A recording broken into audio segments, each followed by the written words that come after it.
Bonsoir Salahedine. Bonsoir Wally.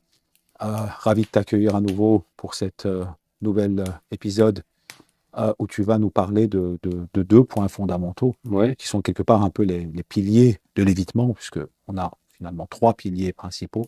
Le refus de la vulnérabilité, donc le rapport à la vulnérabilité, le rapport à l'indépendance et le rapport à l'autosuffisance qui constitue véritablement le trépied sur lequel se fonde ce style d'attachement. Aujourd'hui, tu vas nous parler essentiellement de l'autosuffisance, de l'indépendance et éventuellement, tu vas un tout petit peu toucher aussi la question de la vulnérabilité. Ouais. Peux-tu nous en parler? Peux-tu un peu nous expliquer la genèse de cette fondation et en quoi, par la suite, ça peut se traduire dans je dirais, dans des symptômes individuels, personnels et en quoi ça peut être un frein pour la progression ou l'évolution d'une relation? Ok.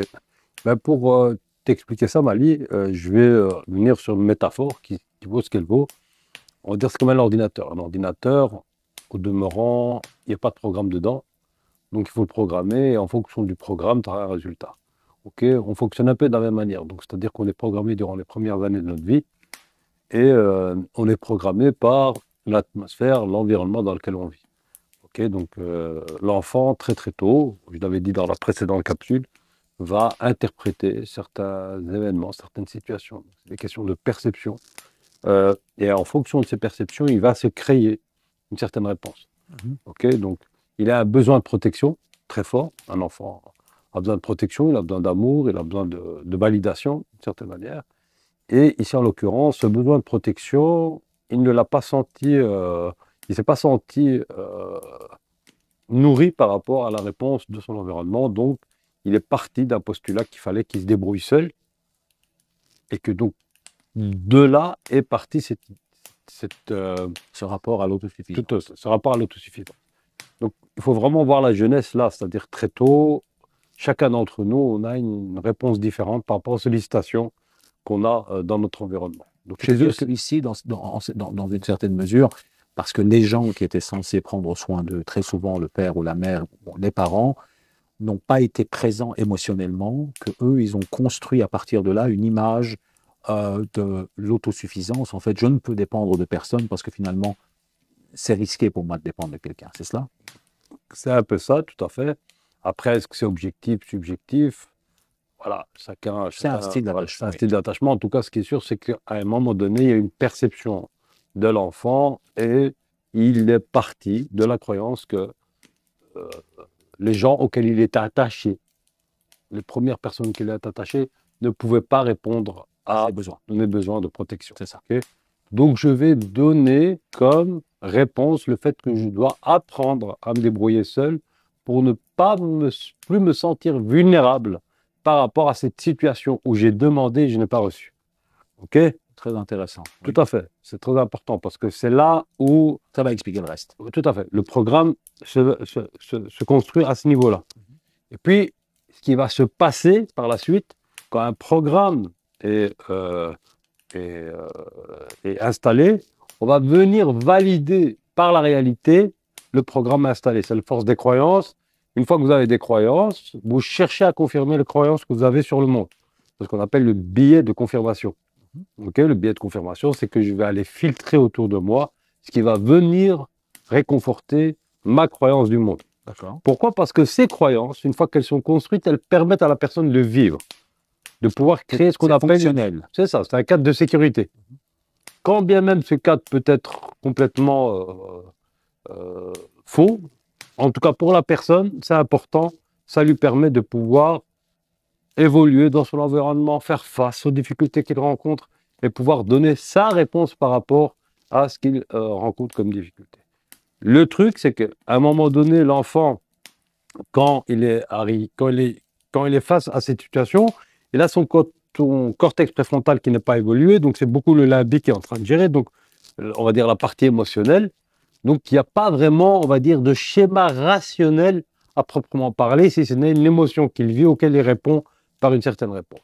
Après, on grandit, on mûrit, et cette partie préfrontale devient beaucoup plus présente. Okay. Donc, pourquoi je parle de ça? C'est parce que quand on est adulte, on va répéter le même schéma avec la personne avec laquelle on est attaché, similitude de contexte. C'est quelqu'un avec qui je ne vais pas me déclencher avec n'importe qui.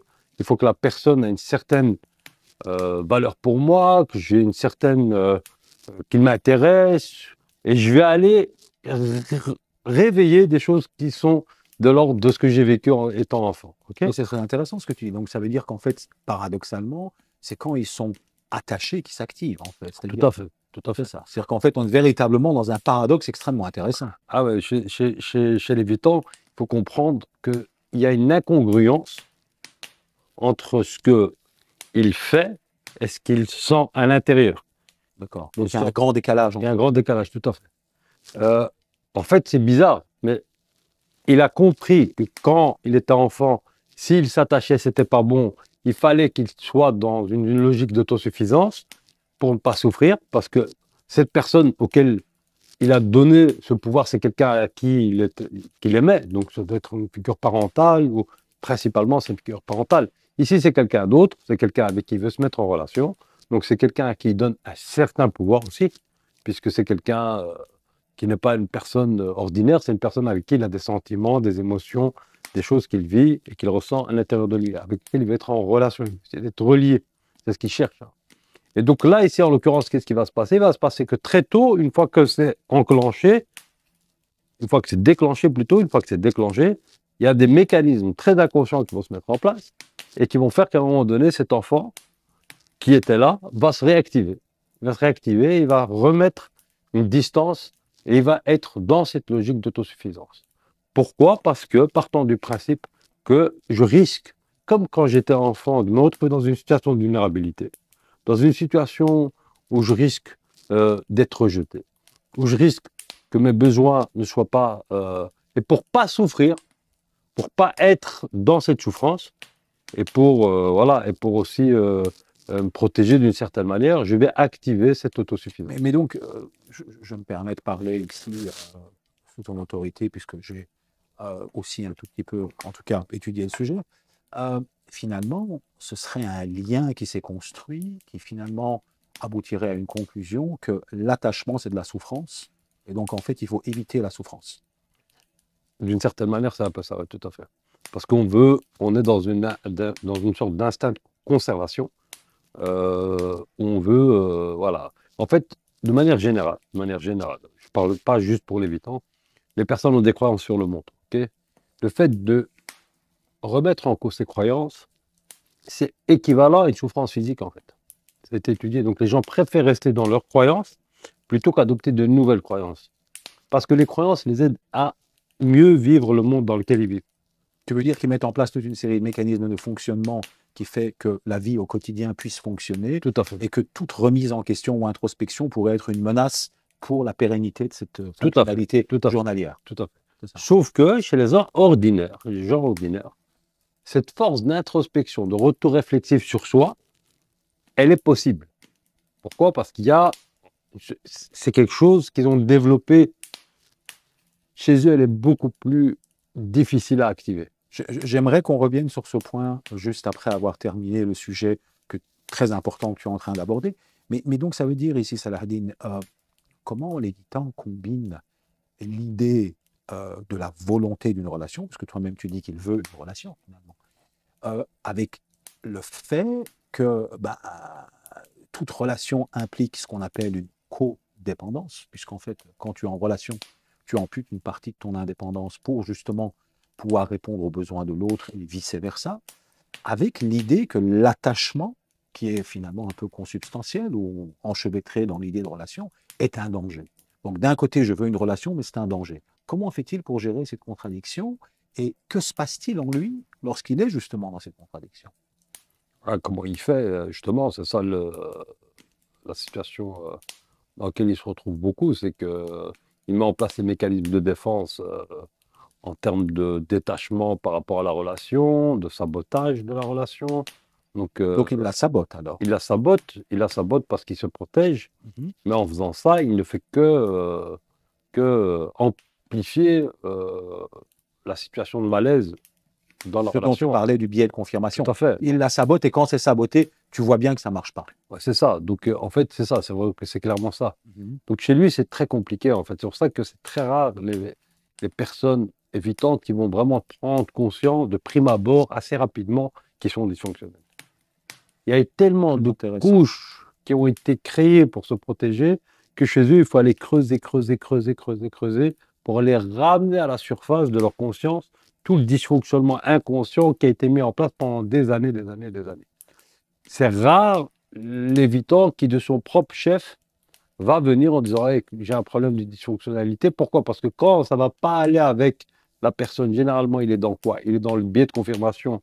Donc, qu'est-ce qu'il va faire? Il va se détacher, il va dire voilà, c'est bon le partenaire. Il va répéter le schéma à nouveau par la suite, mais à un moment donné, qu'est-ce qui va se passer? Il va se passer que cette dynamique à sa limite. Surtout que comme il est dans une logique où il est très difficile à être dans l'introspection, dans le retour réflexif à soi, il va être beaucoup, et ça c'est aussi un signe chez eux, assez important, mais ce n'est pas que chez eux, hein, mais il va beaucoup surinvestir dans certaines activités extérieures, comme le travail, les hobbies. S'ils ont un enfant, ils vont surinvestir dans la relation avec l'enfant, ils vont surinvestir parce que ça leur permet d'oublier. C'est ça. Ça leur permet de s'échapper, ça leur permet de ne pas avoir ce retour réflexif qui est pour eux quelque chose qui pourrait les mettre en péril. Au niveau de cette protection qu'ils pensent existentiellement. C'est quasiment très intéressant ce que tu dis, Salahdine, parce que dans tous les témoignages d'évitants que j'ai pu écouter, c'est comme s'ils ont une vie quotidienne qu'ils essayent de pérenniser. Et que tout ce qui n'est pas justement le côté fonctionnel de la vie au quotidien doit être une forme, tout ce qui est extérieur à ça, c'est une forme de bouffée d'oxygène. Ils parlent d'ailleurs justement souvent de bouffée d'oxygène, de vacances. Ils assimilent souvent la relation, soit tu as une bouffée d'oxygène, soit tu as des vacances, soit tu as une forme de détente. C'est-à-dire que cette idée d'échapper finalement à toute forme d'attachement émotionnel se reflète d'une manière assez particulière dans le rapport qu'ils ont à la relation. Et justement, à partir de là, j'aimerais rebondir sur ce que tu as dit tout à l'heure et qui va un peu approfondir notre discussion. Tu l'as dit, l'introspection et la remise en question chez tout le monde, globalement, aujourd'hui, dans une société individualisée où finalement le rapport à la verticalité ou le rapport à la spiritualité s'est fortement dilué, est devenu compliqué, de toute façon, d'une manière générale. Dans toute société matérialiste et individualisée, l'individu étant la mesure de lui-même, toute réflexion sur soi, sur le sens des choses et toute introspection est compliquée. Mais dans quelle mesure chez eux, puisque tu maîtrises très bien le sujet, d'ailleurs toi-même tu es dans le coaching que tu fais, tu essaies justement de déconstruire tous ces mécanismes de défense, dans quelle mesure chez eux c'est d'un ordre très structurel? C'est-à-dire qu'on est véritablement face à des espèces de murailles qui se sont construites avec cette image un peu que tu utilises souvent d'ailleurs dans d'autres vidéos comme l'archéologue, et tu dois déconstruire ces murs un par un pour essayer de créer une ouverture. Dans quelle mesure chez eux c'est structurel?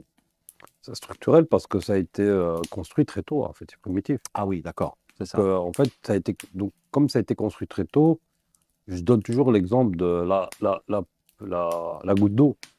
La goutte d'eau en tant que telle, elle n'a pas de pouvoir, mais si tu as la même goutte qui te tombe chaque fois au même endroit, ça a un effet beaucoup plus impactant et ça a beaucoup plus d'effet.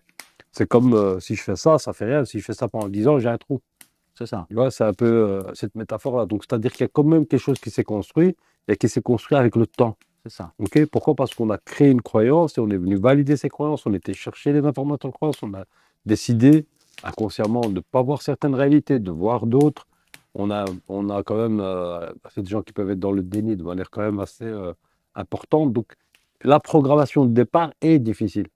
Elle est très difficile. D'ailleurs, dans les protocoles qu'on préconise avec eux, c'est beaucoup retravailler ce qu'on appelle le recadrage. Le recadrage au niveau des croyances. Parce qu'ils ont une idée, ce qu'on appelle l'équivalence complexe. Si je suis en relation, c'est qu'il y a un risque de problème. Parce que tout à fait. Donc, ils sont déjà dans une sorte de cette réalité va m'amener ces problèmes. Donc, il faut venir. Ils font des liens, en fait. Tout à fait. On fait tous ça, d'une certaine manière, pas que eux. Mais je veux dire par là, c'est que si on part déjà de ce postulat, la relation va être compliquée à construire, tu comprends? Mais c'est très intéressant ce que tu dis, parce que bon, tu parles du dysfonctionnalité. sachant que l'évitant, ou en tout cas l'évitement, se construit sur une insécurité, de la même manière que le dépendant affectif se construit sur une dysfonctionnalité. Mais on dirait que cette dysfonctionnalité-là a certains particularismes qui la rendent plus complexe que d'autres parce que justement elle est dans des ambivalences, dans des paradoxes et des contradictions structurelles qui sont difficilement solubles. C'est-à-dire qu'en fait, c'est un peu comme si on veut une chose et son contraire. C'est-à-dire, je veux une relation, mais je ne peux pas être attaché. Mm. Je veux de l'amour, mais je ne peux pas être attaché, puisque si je suis attaché, c'est source de souffrance. Mm. Je veux de la chaleur, je veux être proche de quelqu'un, mais d'un autre côté, la proximité me fait peur, donc je dois mettre à distance. Donc on est finalement dans des espèces de contradictions structurelles que je pense tu nommes sous la dénomination dysfonctionnalité. Mais quelle est la solution, Salah?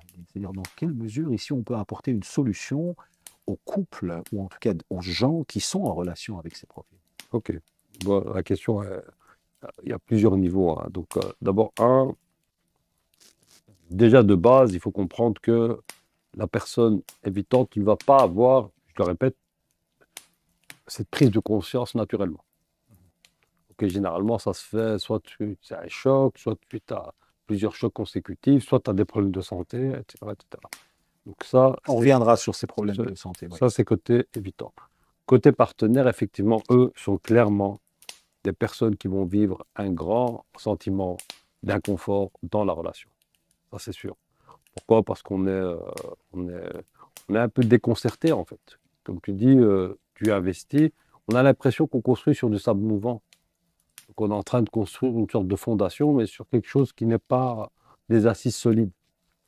Et donc, comment faire?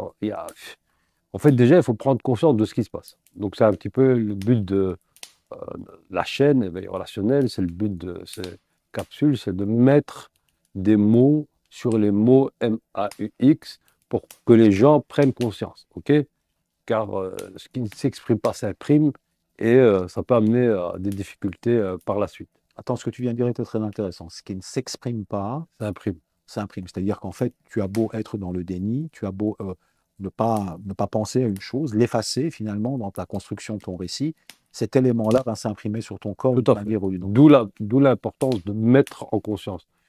On part d'un postulat simple, le fait de comprendre ce qui se passe, le fait de...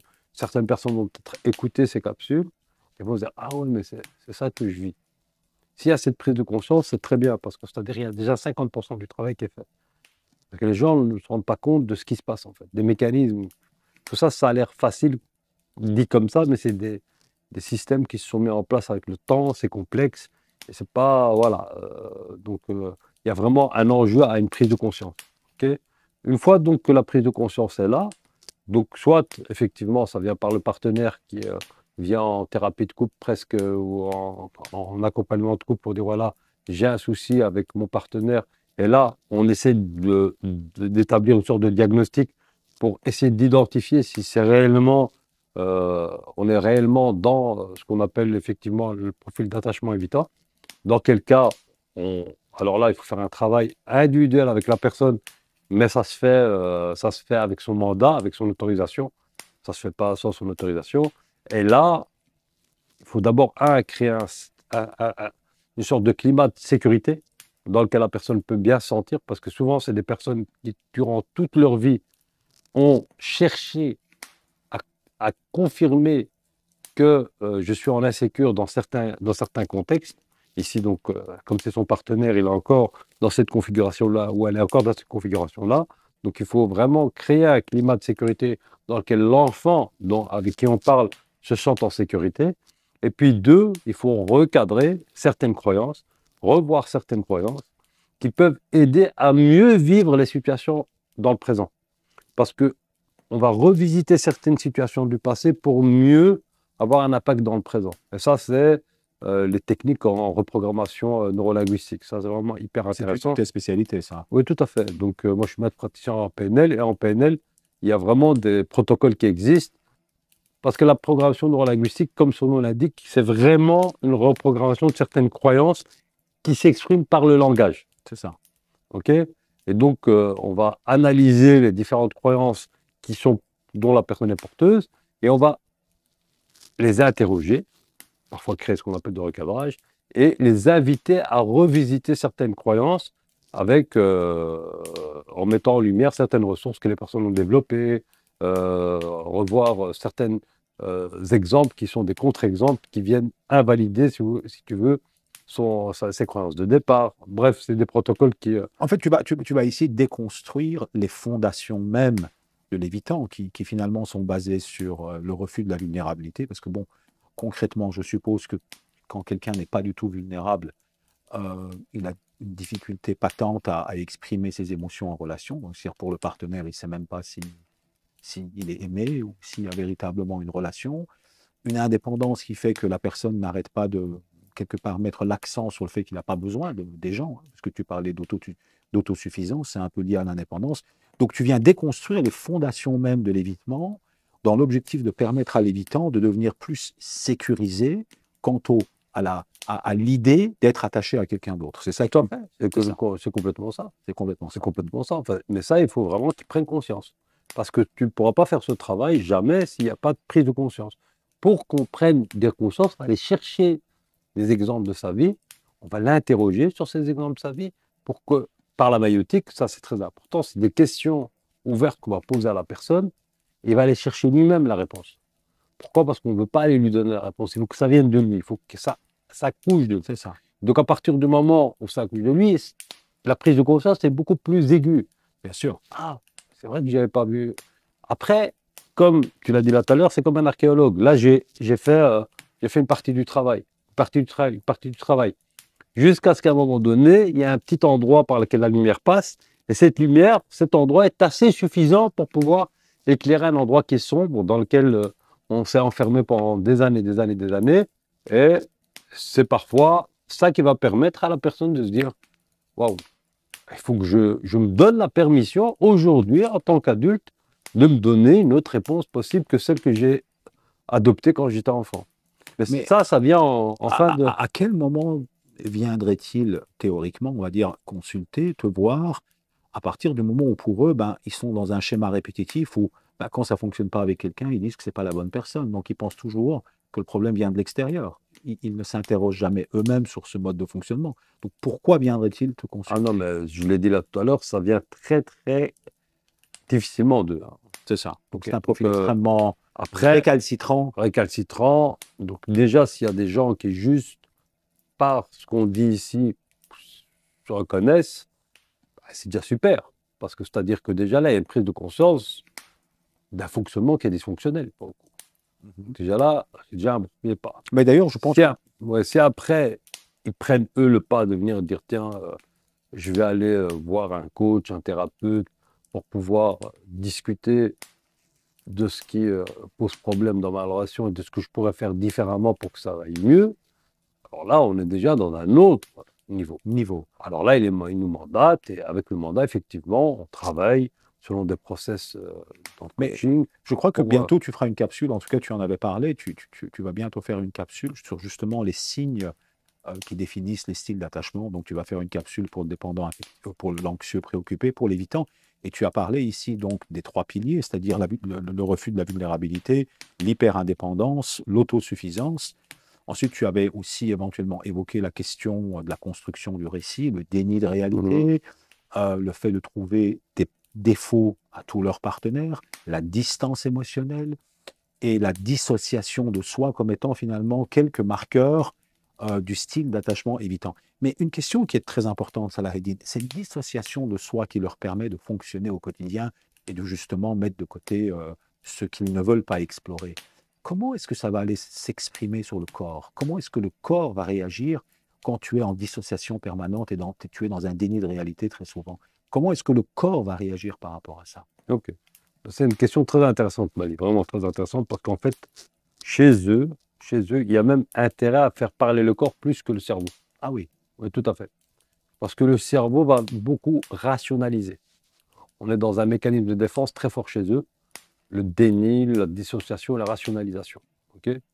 Là où le corps, lui, subit. Je dis toujours, le corps ne ment pas. Le corps ne ment pas. En kinésiologie, on interroge la personne, on se dit, tu t'appelles Mali? Oui, je m'appelle Mali. On met une pression, on voit que la main reste solide. Tu t'appelles Saladine? J'appuie et tu vois que la main Pourquoi? Parce que le corps sait que tu t'appelles pas Saladin, il sait que tu t'appelles Ali. De la même manière, quand le corps est en souffrance, il sait qu'il est en souffrance. C'est pour ça qu'il y a vraiment cette intelligence du cœur à développer. Parce que le cœur, avec les sentiments, est même beaucoup plus puissant que le cerveau avec les pensées. C'est hyper important ce que je dis ici.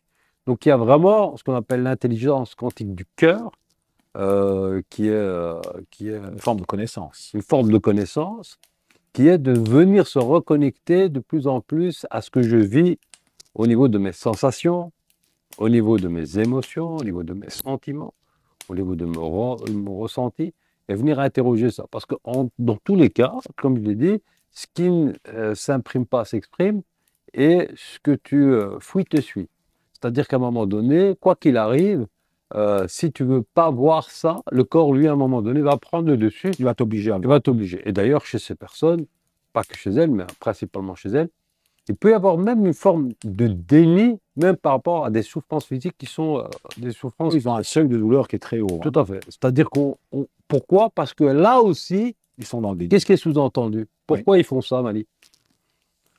Ben, je suppose que c'est pour pouvoir continuer leur, on va dire, leur fonctionnement quotidien sans être embêtés par le processus d'introspection. Alors, en quoi c'est embêtant? Ben, parce que S'ils sont dans la souffrance, qu'est-ce que ça sous-entendrait si ben, c'est ils d'accepter qu'il y a l'exprimeraient? une forme de dysfonctionnalité structurelle chez eux. Ouais, mais c'est quoi pourquoi ils sont justement dans ce déni de la souffrance? Ils veulent pas avoir la souffrance. Mais justement, tu vas peut-être l'expliquer aux auditeurs, parce que je pense que c'est un point fondamental à développer. Tout à fait. Moi, Parce j'ai qu'on toutes mes revient idées, mais... à la vulnérabilité. Ah, d'accord. Ok, donc tu mets ça, toi, sur le Non, dos de la... bien sûr, on ne veut Ok. pas se montrer vulnérable. Ah oui, c'est ça. Donc, je dois être fort, je suis fort. On revient à l'autosuffisance. C'est ça. Tout à fait. Si à un moment donné, je suis vulnérable, je suis dépendant de toi, C'est ça. Je ne peux pas l'être. et je ne peux pas l'être. Je ne veux pas l'être. Et je ne veux pas le Je voir. préfère mourir. Mais c'est même pas qu'il préfère mourir. Non, mais ça veut il dire le voit que ça pas. va presque jusque-là. Il ne le quoi. voit pas. C'est-à-dire c'est ça. qu'ils ne le voient pas. Mhm. Ils le subissent. C'est ça. Jusqu'à ce qu'au moment à un donné, paf, je tombe. Et je ne suis plus là. Donc, tu vois que ça va loin. Cette va notion de vulnérabilité, chez eux, on peut la ramener à cette question d'autosuffisance. Mais donc, tu veux dire que ça... bon, on connaît un tout petit peu, parce que j'ai un peu lu la littérature scientifique par rapport à toutes ces maladies, donc les problèmes de type auto-immune, les inflammations chroniques, et dans certains cas beaucoup plus graves, ça peut aller jusqu'à des formes cancer, de tumeurs et tout ce qui s'ensuit. Mais donc, toi, finalement, tu passerais plutôt par le traitement des symptômes sur le corps, plutôt qu'essayer de rentrer dans la, je dirais, dans la rationalisation. Non, je veux, à différents niveaux. Tu travailles à Ce que je suis en train de dire, c'est qu'à un moment donné, l'évitant, qui essaie d'éviter rationnellement, Mhm. devrait, je l'invite vraiment à interroger ce que son corps dit. Parce que le corps ne ment pas. Mais souvent, ils rationalisent, c'est-à-dire qu'en fait, quand ils sont dans un problème de ce type-là, ils n'imaginent même pas ou ils pourraient ne même pas admettre que l'origine du problème physique puisse être psychosomatique. Ok, ça c'est effectivement ce que tu dis, c'est une belle précision, mais dans tous les cas, le corps souffre. Oui. Souffre. Quand bien même tu rationalises. Oui. Tu peux rationaliser. Si à un moment donné, tu ne mets pas les justes mots sur les mots que tu vis, la souffrance, elle continue. Tout à fait. Tout à fait. Elle continue. Et à un moment donné, quand la souffrance continue, c'est que tu as été pointé du doigt la mauvaise cause. Mhm. Donc il faut aller chercher vraiment la réelle cause. C'est ça. Qu'est-ce qui fait qu'à un moment donné, tu souffres comme tu souffres? Et souvent, c'est ce qu'on appelle, à la base, c'est ce qu'on appelle la dissonance cognitive. C'est-à-dire que leur corps veut quelque chose et leur cerveau leur dit autre chose. Donc il y a une sorte de tension dans laquelle ils vivent, de manière permanente chez eux, qui fait qu'ils vivent en tension permanente. Et voilà, ils sont fatigués, ils sont... Mais dans toute la littérature qu'on a lue par rapport à eux, c'est très intéressant. La plupart des thérapeutes et des coachs comme toi, j'ai pu parler à d'autres thérapeutes sur la question, on a pu voir un peu les différents témoignages et de thérapeutes qui les ont suivis et d'évitants. C'est compliqué de véritablement leur dire la vérité. C'est-à-dire qu'en fait, on essaye toujours d'y aller, on va dire, dans un processus extrêmement, on va dire, lent, où on prend en considération, comment dirais-je, leur lenteur finalement, et la confrontation avec eux, ou le fait de leur dire des vérités d'une manière trop abrupte, pourrait complètement les fermer. Et donc, comment on fait pour trouver cet équilibre entre finalement, une bonne fois, leur dire la vérité pour qu'il sache exactement de quoi il s'agit et quel genre de traitement est approprié, et justement prendre des pincettes pour pas qu'il se referme encore plus. Ok. Quel est l'équilibre subtil ici que tu penses être nécessaire? Ok, ben, c'est une très bonne question parce que c'est souvent, les gens sont confrontés à ça. Je voudrais dire la vérité, ma vérité. Mhm. Très intéressant. Ma vérité. Ce que moi je vis. Et je le dis à l'évitant. Tu es dysfonctionnel, tu me montres pas que tu m'aimes, tu es distant, tu sabotes nos projets. Ok. Plus on va être dans cette dynamique-là, plus qu'est-ce qui va se passer de l'autre côté? Il va reculer. Pourquoi il va reculer?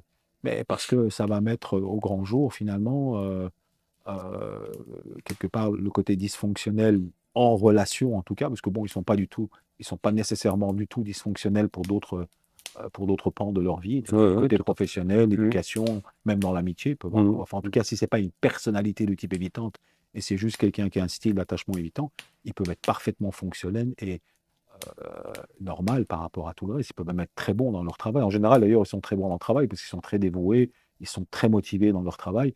Mais ça pose un problème parce qu'en fait, encore une fois, ça va aller toucher à l'idée qu'ils ont d'eux-mêmes, c'est-à-dire cette image idéalisée qu'ils ont d'eux-mêmes que bah, finalement, je suis peut-être pas aussi fonctionnel que ça en relation. Il y a Ben, peut-être des ça, et problèmes puis chez il y a moi. surtout le biais de confirmation, Oui, ben oui, bien sûr, le biais de principalement. confirmation, c'est ça. En tout cas, bon, c'est quelque chose que... Il parle d'une croyance.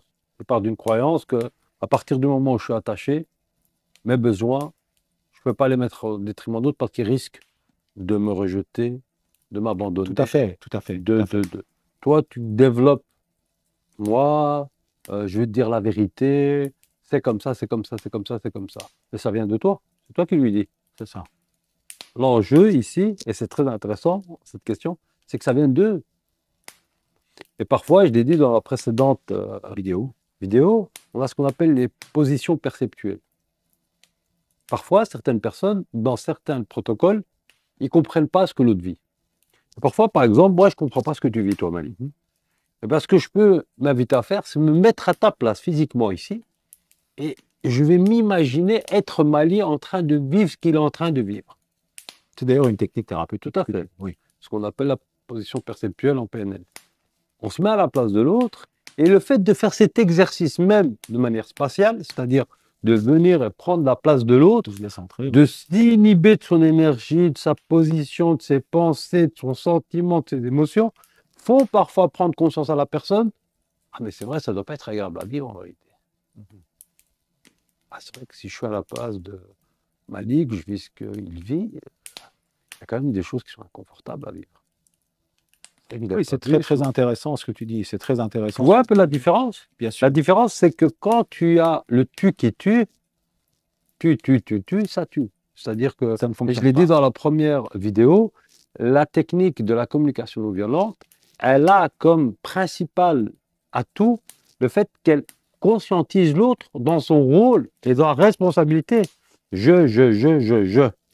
Donc tu es pas en train, donc tu parles de toi, ok? Et tu vas inviter l'autre à faire un travail à son niveau pour pouvoir être aussi un acteur du changement dans la Je me relation. demande dans quelle mesure, et là je partage cette réflexion avec toi, peut-être qu'on peut le partager ensemble, c'est qu'à partir du moment où le profil de l'évitement se construit sur les trois piliers que tu as très très bien décrits d'ailleurs avec beaucoup de précision et d'exhaustivité, la recherche de défauts finalement qui est une stratégie de désactivation pour justement pouvoir mettre de la distance et justifier un retrait, voire une rupture de la relation, Se protéger. et se protéger, comment cette recherche de défauts, qui finalement doit s'accompagner quelque part par l'idée que soi-même on ne peut pas en avoir trop, parce que si moi je recherche des défauts chez toi, et que je sais que moi j'en ai beaucoup, le fait de rechercher des défauts chez toi n'a plus de sens, parce que ça voudrait dire, bah, tu en as, j'en ai, bah, à quoi ça sert d'en parler? Donc ils sont obligés d'avoir quand même une image idéalisée d'eux-mêmes pour justifier, si tu veux, la prise de distance. Comment est-ce que quelqu'un qui a construit une image idéalisée de lui-même ou d'elle-même pourrait se remettre en question justement par rapport au fait de se mettre à la place de l'autre? C'est très compliqué, je pense. Justement, d'où l'intérêt de faire cet exercice où on se sert d'une situation Oui. qu'on vit comme inconfortable. Mhm. Par exemple, je ne sais pas moi, on vit une situation à un moment donné inconfortable. On ne va pas répondre directement à la personne sur le moment même, parce qu'elle ne sera pas en capacité peut-être de l'entendre.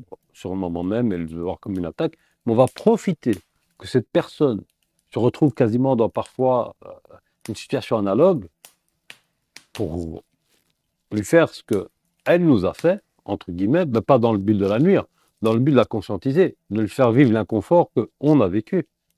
D'accord? Je ne sais pas si... J'ai parfaitement compris, et c'est très intéressant parce qu'en tout cas, dans les témoignages des gens qui ont fait subir aux évitants ce qu'ils subissaient, ce qu'on a pu entendre de la part de certains évitants, c'est oui, mais chez moi, je le fais inconsciemment. Ouais, mais ça, c'est une excuse Oui. après si c'est dit C'est comme ça. ça. Oui, oui. Je vais me permettre Oui, oui. de le dire comme ça parce que, justement, le but de l'inconscient, c'est qu'il le fait, il n'est pas conscient de ce qu'il fait. C'est À ça. partir du moment où il verbalise son inconscience, il n'y a plus d'inconscient dans ce qu'il fait. C'est ça. Donc à partir du moment où c'est connu, c'est Ok, plus c'est inconscient. connu, c'est plus inconscient. C'est ça. Ok, donc quelqu'un qui va dire, voilà, c'est vrai que si maintenant il l'a fait pendant un certain temps et puis qu'à un moment donné, il a changé, on va dire, sa posture, et son habitude et son comportement, ses attitudes, là, c'est une chose. Dans l'occurrence, oui, il peut y avoir de l'inconscience, c'est vrai, mais le but ici, Mali, je le répète, c'est juste de le faire de manière progressive. En fait, c'est simple. Il faut réapprendre à cet enfant à avoir confiance. Donc tu veux dire qu'on parle à quelqu'un qui a un âge émotionnel Ah oui, clairement, Oui. à cet âge-là, dans l'attachement relationnel, mais ce n'est pas juste eux, hein. Il y a d'autres, même pour le dépendant affectif, c'est la même chose. C'est ça. On revient souvent à l'enfance, tout se joue à l'enfance, hein. C'est ça. C'est merveilleux ce qu'il y a comme programmation à l'enfance qui a des incidences dans l'âge adulte. Je veux dire, donc on parle, je l'ai dit la dernière fois, c'est souvent à l'enfant qu'il faut aller chercher. Mhm. Il faut discuter, il faut le mettre Ce en sont les pratique. techniques que toi, tu utilises essentiellement. Bah, c'est des techniques que j'utilise, c'est des techniques parmi d'autres, mais voilà, il faut se rendre compte que la personne, elle revient à une sorte d'état archaïque dans lequel elle était quand elle était enfant, primitif, où elle se protégeait. Donc, c'est quelque chose vraiment qui s'active au niveau neuronal presque, hein, et qui fait que, voilà, on se met dans une certaine posture, on a des associations qui se font, des douleurs qui se font, donc il faut revisiter tout ça pour pouvoir avoir une nouvelle réponse qui est possible. Pour clôturer cet entretien, donc, toi, je pense que tu es un spécialiste de l'énéagramme, de la PNL, le FT, l'hypnose. Donc, les techniques que tu utiliserais ici pour traiter ce type d'attachement, ou en tout cas la dysfonctionnalité de ce type d'attachement, serait plutôt d'utiliser l'hypnose, le FT et la mise en situation dans une forme de réciprocité pour essayer de se mettre à la place de l'autre. Ce sont les trois techniques essentiellement. Ah, il y a beaucoup de techniques, hein. Moi, l'énéagramme, je l'utilise aussi dans Pour ça. ça parce aussi. que Ok. l'énéagramme m'indique beaucoup de choses sur les caractéristiques des personnes et surtout leur motivation interne, puisque l'énéagramme va parler des motivations. C'est ça. Donc vous allez souvent, je me rends souvent compte, en tout cas que, par exemple, certains profils évitants se retrouvent dans certains types plus que d'autres. Par D'accord. exemple, on le retrouve beaucoup dans les 5 et les 8. Les 5 qui est le réflexif, le penseur, et le 8 qui est le protecteur. Mhm. Et puis on voit que les dépendants affectifs, par exemple, sont beaucoup plus dans le 2, dans le type 2 qui est l'altruiste. Après, je ne suis pas en train de faire des généralisations. Il n'y a C'est pas juste vraiment des d'études constatations. là-dessus. Oui. Mais pourquoi c'est intéressant? Parce que, par exemple, en quoi ça peut m'aider? Ça peut m'aider dans la relation que certaines personnes ont avec les évitants. Car force est de constater que quand c'est des personnes altruistes qui sont en lien avec les évitants, C'est la pire combinaison. c'est des combinaisons qui sont très compliquées. Pourquoi? Parce que chez l'altruiste, plus particulièrement, il a une construction du monde, une motivation interne qui est de dire j'existe à partir du moment où je réponds aux besoins des autres. C'est ça. Donc elle existe par validation externe, quelque part. Quasi que ça. D'accord. Et avec Donc, l'évitant, ça c'est catastrophique. tout à fait, puisque l'évitant, à un moment donné, plus tu vas en faire, plus il va te mettre à distance. C'est ça. Donc il va trouver que tu rentres dans sa sphère dans laquelle tu l'étouffes. Mhm. Et donc l'enjeu est justement ici de prendre conscience des frontières qu'il y a à mettre entre mon identité et l'identité de l'autre. Bref, je ne vais pas rentrer ici dans le détail mais c'est tout ça. Oui, c'est vrai qu'en fait, on a tendance à essayer surtout aujourd'hui, c'est très à la mode, d'essayer d'expliquer tous les problèmes relationnels à travers le prisme des styles d'attachement. Mais toi qui, justement, maîtrises plein d'autres outils, on a par exemple vu, en tout cas, j'ai pu voir avec toi, tout ce que tu as pu faire dans l'énéagramme, c'est extraordinaire comme outil et ça explique aussi énormément de choses.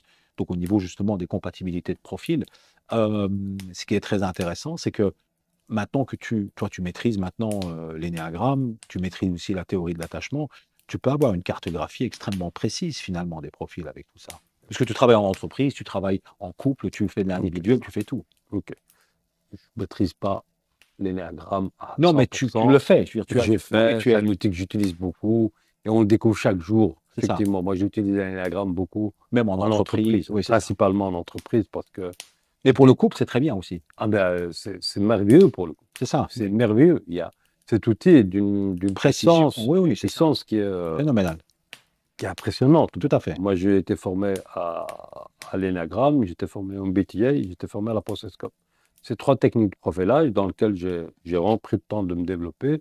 Principalement, les trois, je les connais bien, vraiment, je les connais bien. Mais là où j'ai décidé de me concentrer à fond, c'est sur l'énéagramme. C'est Parce ça. que l'énéagramme est vraiment un outil qui vous décrit D'une manière très précise. d'une manière très précise, qui décrit vos préférences en termes relationnels de manière très précise, Tout à fait. qui décrit vos zones de confort et d'inconfort de manière très précise. Et surtout, et ça c'est le plus important pour moi, c'est un outil qui permet d'entrevoir une évolution, un développement personnel, voire spirituel.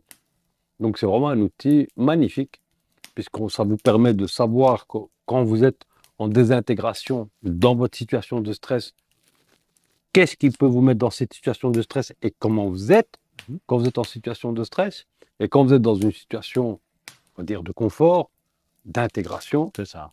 qu'est-ce qui vous met dans cette situation de confort et comment vous y êtes quand vous y êtes. Et donc tout ça, c'est tellement d'informations importantes que ça peut permettre littéralement aux personnes de faire quelque chose qui est fabuleux, c'est de fluidifier la communication, de faire en sorte qu'on communique mieux. Parce que l'une des raisons majeures des problèmes de couple, eh bien, Un même problème de communication. c'est un problème de communication. Dans les entreprises, on a des problèmes de communication, de gens qui ne s'entendent pas entre eux.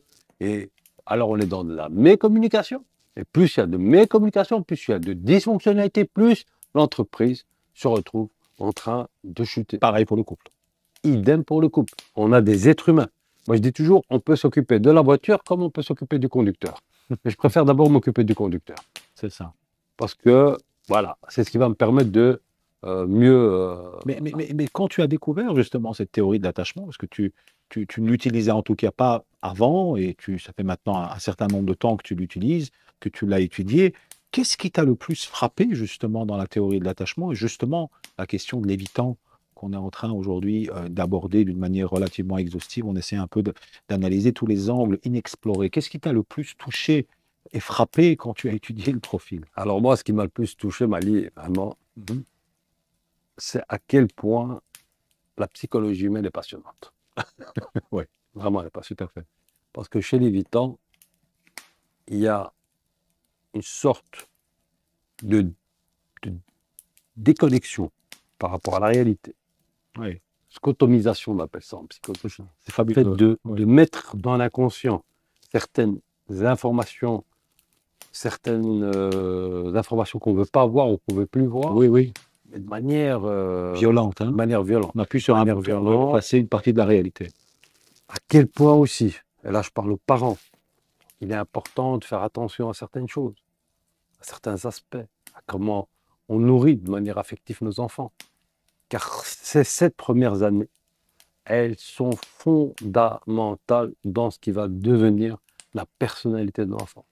Et ça a été prouvé, c'est pas juste maintenant, hein. Donc, il y a beaucoup de travail qui ont été faits sur ça. Et on voit que l'une des nourritures les plus importantes de l'enfant, c'est l'amour inconditionnel qu'il reçoit de ses parents. Mhm.